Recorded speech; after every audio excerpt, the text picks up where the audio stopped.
Today we're diving deep, like deep into the energy of Scorpio.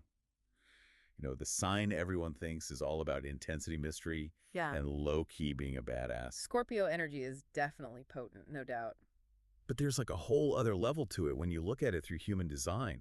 We're talking astrology mixed with the I Ching genetics and even quantum physics. It's wild. Right? Human design gives you this crazy, detailed, energetic blueprint. And today we're using this book, the I Ching Codex, to decode Scorpio's core. This book is fire, by the way. Yep. It breaks down Scorpio's energy through the first lines of its 5 foundational gates, 28, 44, 143, and 14. So we're going beyond just the sun sign vibes and getting into the nitty-gritty of what makes a Scorpio tick. Think of it like this. We're looking at the blueprint, the DNA of Scorpio energy. Okay, I'm hyped. Let's unpack this. Gate 28. Hit me with it. Gate 28 is all about the struggle for meaning, which is so Scorpio. It's literally in their design to be ready for whatever life throws their way. The first line of this gate is called preparation, and it sets the stage for how they approach, well, everything. Okay, so like always ready for a challenge. Exactly. And this ties into why Scorpio gets that intense label. It's not that they want drama, but they understand that life can be a struggle and are prepared to face it head on. Damn, that's deep. So how does this preparation thing actually play out in real life? Think about it like this. You've got the Sun and Venus in this line creating a push and pull dynamic.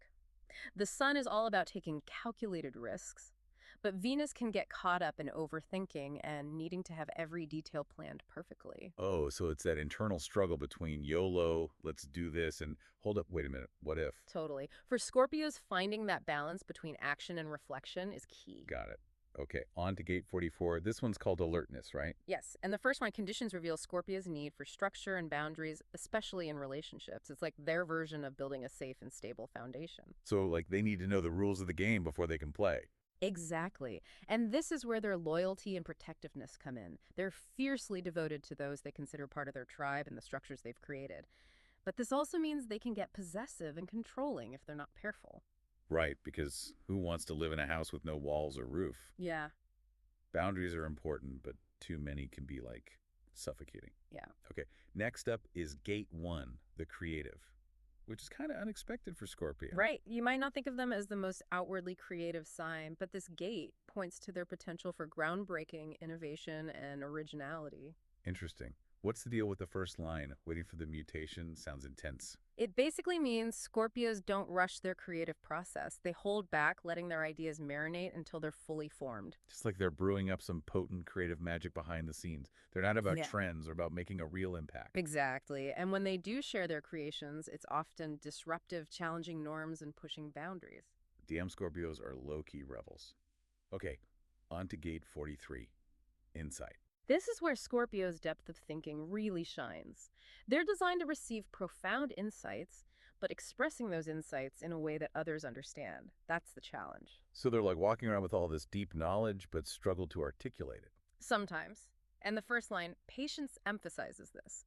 They need time to process and integrate those insights before they can share them with the world. I can see how that could be frustrating for everyone involved. Like, Uh-huh. just tell me what you're thinking.